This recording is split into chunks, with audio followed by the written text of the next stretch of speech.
आप सबको वेलकम करता हूँ इस शहर में। मेरे लिए सबसे बड़ा मसला ये है कि क्या नया किया जाए। तो अब ये इसके सेशन है, सबसे ज़्यादा 64 सेशन है और इसके अंदर डाइवर्सिटी है। सबसे अहम बात जो मैं आपसे करना चाहता हूँ वो ये है कि इस दफ़ा हमने सोचा कि जिस शहर ने 17 साल इस कॉन्फ्रेंस को होस्ट किया, जिस शहर ने बहुत दुख देखे, जिस शहर में कत्ल, खून और लाशें। सीएम साहब, एक बात मैं आपको बताना चाहता हूँ, जब हम पहली कॉन्फ्रेंस कर रहे थे, हिंदुस्तान के सारे बड़े अदीब, गोपीचंद नारंग, शमी मनफी, खलीक अंजुम, शाहिद माहौली और शमसुररहमान फारूकी सब यहाँ थे। बॉम्बे में बम धमाके हो गए, हमारे पास 1 रुपया नहीं था, हमारे दोस्तों ने पैसे दिए और हमने 7 दिन की कॉन्फ्रेंस की। इफ्तिखार आरिफ साहब की सदारत में एक मुशायरा हो रहा था। उस रात कस्बा कॉलोनी वाला वाक़या हुआ जिसमें 45 लोग इस शहर के एथनिक वायलेंस में गए। हमने बंद नहीं किया कॉन्फ्रेंस को, हम कैलेस नहीं हैं, हम चैन की बांसुरी नहीं बजा रहे थे, रोम जल रहा था। हमें पता था कि हमारे दुश्मन हैं अंदरून और बैरून। वो चाहते यही हैं कि सबसे पहले आपकी ज़बानों पर आपके अदब व सकाफ़त को ख़त्म करें, क्योंकि जब आपकी तहजीब ख़त्म हो जाती है तो आप एज अ नेशन, आपकी कोई आइडेंटिटी नहीं रहती। हमें अंदाज़ा था इस बात का। तो मैंने बात की, अनवर मकसूद साहब रात को वहाँ थे, शाम गरीबा थी, आर्ट्स काउंसिल भरा हुआ था, बाहर कुमकुमे लगे हुए थे। मैंने इन दोनों से बात की और मैंने कहा मैं ये चाहता हूँ कि बाहर की रोशनियाँ गुल करें और मुशायरा ये होगा, और दुनिया का हर बड़ा शायर उस मुशायरे में था। ये हमारा डिसेंट था, ये हमारा एक ये बताना था कि कल्चर की अहमियत क्या है, हमारी ज़बानों की क्या अहमियत है, हमारी तहजीब की क्या अहमियत है, हमारी सकाफ़त की क्या अहमियत है। अभी आपने तस्वीरें देखी इस मुल्क के सबसे बड़े अदीबों की, इंतज़ार हुसैन, अब्दुल्ला हुसैन, मसूद अशर साहब को आपने देखा, सलीम अख्तर को देखा। ये सारे के सारे जब आते थे तो इस शहर के नौजवान लड़के लड़कियां हज़ारों इनकी खिदमत करते थे, इनको पकड़ के ले जाते थे वॉशरूम, इनके हाथ में अमित शायद प्लेट ला के पकड़ाते थे। और उन्होंने मुझे कहा कि ये काम तो फिल्मी अदाकारों के साथ होता है, लिटरेरी लोगों को उनकी शक्लें कोई नहीं जानता था। इस कॉन्फ्रेंस ने पूरी दुनिया को ये बताया कि हमारे असल लोग जो हैं, हमारे फिलोसफर्स हैं, हमारे स्कॉलर हैं और हमें इनकी इज्जत करना चाहिए, इन्हें हमने पहचानना चाहिए। तो इस कॉन्फ्रेंस ने एक बड़ा सफ़र तय किया है। उस वक्त यहाँ तमाम एथनिक कम्युनिटी किसी एक जगह पे बैठने को तैयार नहीं थी। इस कॉन्फ्रेंस के नतीजे में सारी एथनिक कम्युनिटीज़, 6 और ज़बानों को इस कॉन्फ्रेंस में शामिल किया गया। सिंधी तो थी, हमने सराइकी, पश्तो, बरावी, बलोची, पंजाबी सबको शामिल किया। हमने डायलॉग का कल्चर आम किया और हमने कहा कि हम बैठ के बात करते हैं। और अदी नूरुद्दीन हमारे साथ, अब्बासीन हमारे साथ, रमज़ान हमारे साथ, वहीद नूर। अभी हम सारे गए थे कोयटा, 50,000 से ज़्यादा नाराज़ नौजवान मौजूद थे जिन्हें गिला है, लेकिन एक नारा नहीं लगा पाकिस्तान के खिलाफ। एक आदमी ऐसा नहीं था जो पाकिस्तान के झंडे के नीचे खड़ा ना हुआ हो। हमने बातें की थी 4 दिन पहले जाके उनसे, हमने उन्हें कहा था कि तुम्हारा गुस्सा जायज़ है लेकिन तुम्हें बैठ के बात तो करनी पड़ेगी।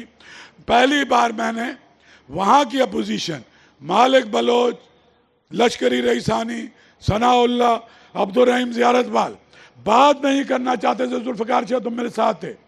हमने गवर्नमेंट को और अपोजिशन को पहली बार साथ बिठाया एक स्टेज पे और डायलॉग खोलने की कोशिश की।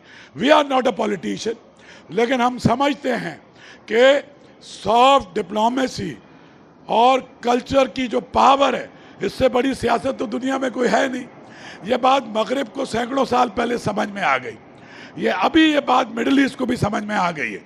ये मेरा दोस्त तुर्की वाला जमाल सांगू बैठा है जिसका सैकड़ों साल का we have a very close relation with your country, Excellency, and I am thankful to you. इनको अब पता लग गया कि कल्चर की पावर क्या है। अब इस सारी कॉन्फ्रेंसेस, इस सारे सकाफती इनकलाब के नतीजे में पाकिस्तान में इस बात का अंदाज़ा होना शुरू हुआ है कि हम कल्चर को as a positively as a tool use कर सकते हैं अपनी डिप्लोमेसी के लिए, अपनी हार्मनी के लिए। स्टेट में जो फॉल्ट लाइंस हैं हमारी स्टेट में, जो नफरतें हैं, उसको ब्रिज कर सकते हैं। और ब्रिज करने का ये है अब्बासीन का रुबाब, हमारा सितार और रमज़ान बलोच का साथ, ये सारे हम आवाज़ होके अगर हम एक नगमा क्रिएट करें जिसमें सारी डाइवर्सिटी हो, मैं इस बात पे बिल्कुल मुझे गुरूर नहीं है। मैं आपको मीर साहब का एक शेर सुनाता हूँ, सब पे जिस बार ने गरानी की उसको ये नातमा उठा लाया। लेकिन उससे ज़्यादा जो बेहतर शेर मुझ पे सादिक आता है सर, वो है जो मज़हर अब्बास ने फ्रेम करके आर्ट्स प्रेस क्लब में लगाया हुआ है। ज़माने में मेरे शोरे जुनू ने क़यामत का सहंगामा मचाया। आप सबका मैं बहुत शुक्रगुजार हूँ जो इतनी एक कहकशां से जाने आते। और तुम लोगों के लिए मैंने बात करनी है यार, इस शहर की यूनिवर्सिटियों के तुम लोग ज़ोर से करोगे। बात सुने, ज़्यादातर जो हमारे वाइस चांसलर हैं उनके साथ हमने एक कनेक्टिविटी की है। सर सीएम साहब, मैं आपको एक बात बस बताना चाहता हूँ, ख़त्म। हम तमाम यूनिवर्सिटीज़ के साथ MOU साइन कर रहे हैं, कनेक्टेड हैं और उसमें सोसाइटीज़ बना रहे हैं ताकि यहाँ की जो यूथ है उसकी पॉजिटिव कल्चर के उसको करीब किया जाए, और वो करीब है। ये जो सारे बच्चे हैं, तुम लोग ज़ोर से अपने लिए ताली बजाओ, तुम जो हमारी सोसाइटियों के मेंबर हो, तुम जो शहर में और रात दिन यही मैनेज भी कर रहे हैं इस फेस्टिवल को। आपके बारे में मैं कुछ नहीं कह पाया, लेकिन जितनी रोशनियाँ भी आपने देखी थी, जितने रंग आपने देखे, जितनी आपने इमारतें देखी और पुरानी भी देखी और नई भी देखी, तो ये सारा मुझे ये भी कहा जाता है कि भाई इनको क्यों बुलाते हो, हमें भी तो बुलाओ। ये सब कुछ जो चारों तरफ रंग और रोशनियाँ हैं, इस पे कोई पैसे लगते हैं? नहीं लगते। 10,000 रुपये ग्रांट थी मेरी, 45 करोड़ रुपए आर्ट्स काउंसिल की ग्रांट है। ये एक प्रोसेस है, लेकिन 50 अरब का कोई अदारा आपको इतना करके दे दे तो फिर आप मुझे बताइएगा।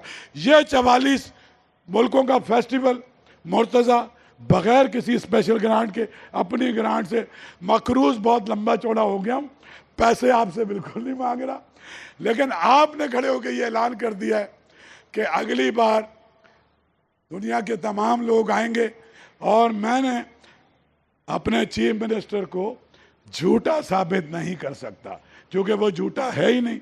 तो मुर्तज़ा, जुल्फ़िकार शाह, हसन नकवी, जो कुछ उन्होंने वहाँ कहा, इंशाअल्लाह वो हम पूरा करके, आप सबकी भरपूर तालियां होनी चाहिए, भरपूर हमारे चीफ मिनिस्टर के लिए, हमारे सिंध गवर्नमेंट के लिए, हमारी पुलिस, हमारी SSU, हमारे south deputy commissioner, assistant commissioner, DIG यहाँ बैठे हुए हैं। ऐसा सिक्योरिटी की जा रही है, लॉ एनफोर्समेंट एजेंसीज, यहाँ वाइस चांसलर जो बैठे हुए हैं, मैं सबका शुक्रगुजार हूँ। इतनी ऐसी कंजस्टेड जगह पे, इतनी खुली फ़ज़ा में हम जो चैन से रह रहे हैं। मैं एक और शुक्रिया आसिफ हैदर शाह साहब का, उनका पर्सनल इंटरेस्ट इसके अंदर शामिल रहा, और तमाम आप सबका। एक बात सुन लो, आज जुमेरात है, आज रोशनियाँ हमने रोशन की हैं, कल जुमा है, परसों हफ्ता है, कल माहिरा खान, हमायूं सईद, आसिम अज़हर का गिटार बजेगा शाम में, सुबह के सेशन वहाँ होंगे। फिर दुनिया की तारीख का बड़ा आलमी मुशायरा होगा 7 बजे। परसों भी इसी तरह से बड़े बड़े सेलिब्रिटीज़ हैं। उसके बाद एक बहुत बड़ा मुशायरा, तारीख़ी मुशायरा इफ्तिखार आरिफ साहब की सदारत में होगा। इतवार को फिर अनवर मकसूद होंगे, सुबह से सेशन होंगे। तुम सब ने आना है, तुमने अपने दोस्तों को लेके आना है, तुमने अपनी फैमिलीज़ को लेके आना है। अब मेरे लिए सब मिल के तालियाँ बजाओ। बहुत बहुत शुक्रिया।